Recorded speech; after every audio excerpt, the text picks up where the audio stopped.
Halo teman-teman, selamat pagi, siang, dan malam buat teman-teman yang sedang mendengarkan.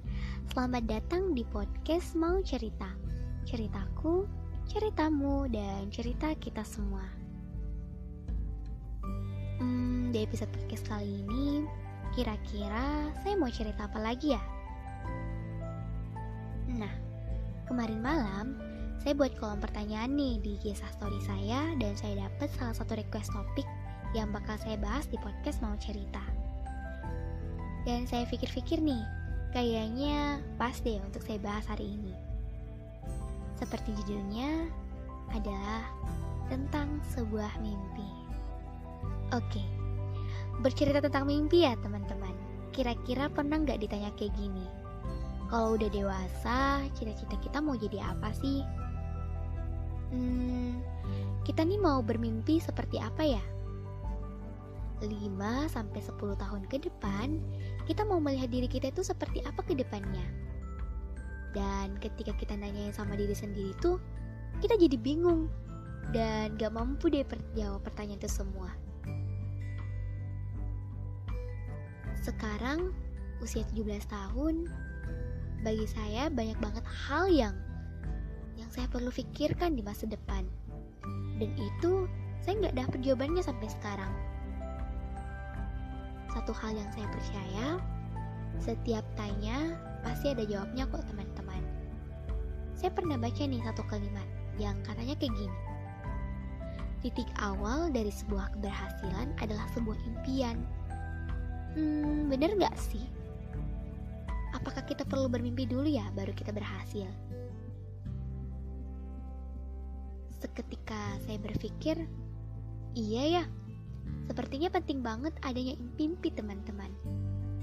Kalau kita nggak punya mimpi, kita nggak punya tujuan, kita nggak bakal kemana-mana. Kita nggak tahu arah, kita nggak tahu mau kemana sebenarnya.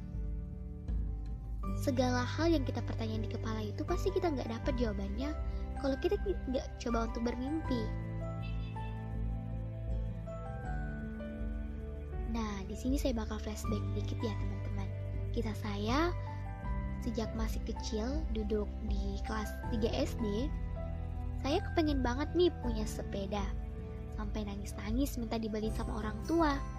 Tapi saat itu gak dibeliin. Sedih ya kan? Anak kelas 3 SD gak dipenuhi apa yang kita inginkan. Dulu saya keinget nih, ketika saya pulang sekolah tuh saya jalan kaki pulang. Dan saya lihat banyak teman-teman SD saya pergi ke sekolah pakai sepeda. Saya pikir kayaknya asik deh punya sepeda. Gak capek-capek lagi, gak jalan kaki lagi deh pulangnya. Lanjut lagi, ketika sampai nangis-nangis nih di orang tua, saya kepengen sepeda pak, mak, bu. Dan katanya gini responnya, kalau mau beli sepeda Rizka harus masuk peringkat kelas 3 besar deh pokoknya. Lah, kok gitu sih? Kok ribet banget? Kita mesti ada syaratnya begitu. Kenapa gak langsung aja dibeliin? Kenapa gak langsung aja dipenuhin? Jujur ya teman-teman, dulu saya orangnya manja. Ketika saya ingin sesuatu, itu wajib dipenuhin. Tapi entah kenapa saat itu mesti harus dikasih syarat kalau kepengen sesuatu. Meski kalau kita menginginkan sesuatu, kita harus usaha dulu. Dan di situ saya berpikir, gimana ya caranya bisa masuk peringkat kelas 3 besar. Nah, di situ kayaknya saya harus belajar nih. Saya harus bekerja keras nih supaya saya bisa masuk peringkat kelas 3 besar dan saya bisa dapat apa yang saya mau. Dan dari sinilah saya mencoba untuk terus belajar dan usaha. Dan yang saya lakuin itu teman-teman apa saja. Setiap pulang sekolah nih, saya ingat itu waktu ketika saya pulang dari sekolah, saya kembali pelajari nih apa yang saya dapatkan di sekolah. Terus saya buat rangkuman nih. Ya, waktu itu saya rajin banget ya dulu belajar. Terus lanjut, sebelum tidur saya baca buku dulu, saya latihan soal dulu. Terus saya sempat nih teman-teman, waktu kelas 3 SD saya coba untuk privat belajar dengan teman-teman saya yang lain. Ditambah lagi waktu saya privat belajar itu asik banget. Saya semakin semangat, dan pasti saya ingat waktu privat belajar itu ketika mau pulang ke rumah masing-masing, kita buat kayak semacam cerdas cermat, kita rebutan soal, dan kita saling bersaing begitu teman-teman. Siapa sih yang pikir ketika privat belajar itu kita semakin semangat, kita semakin bersemangat untuk terus belajar. Apa ya teman-teman, dulu itu asik deh pokoknya. Nah, saat privat belajar itu saya ikut itu kurang lebih 2 bulan. Dan ketika ujian semester kelas 3, saya terus belajar, saya terus bekerja keras. Pokoknya saya terus latihan soal deh. Saya terus praktis, latihan dan terus latihan, terus mencoba. Dan saya pikir, oh iya, ke depan saya itu ada sepeda, dan saya harus bekerja, dan saya harus belajar. Nah, ketika selesai ujian semester kelas 3, saya diumumin nih bahwa wali kelas saya bilang bahwa saya masuk peringkat 3. Ya, alhamdulillah teman-teman.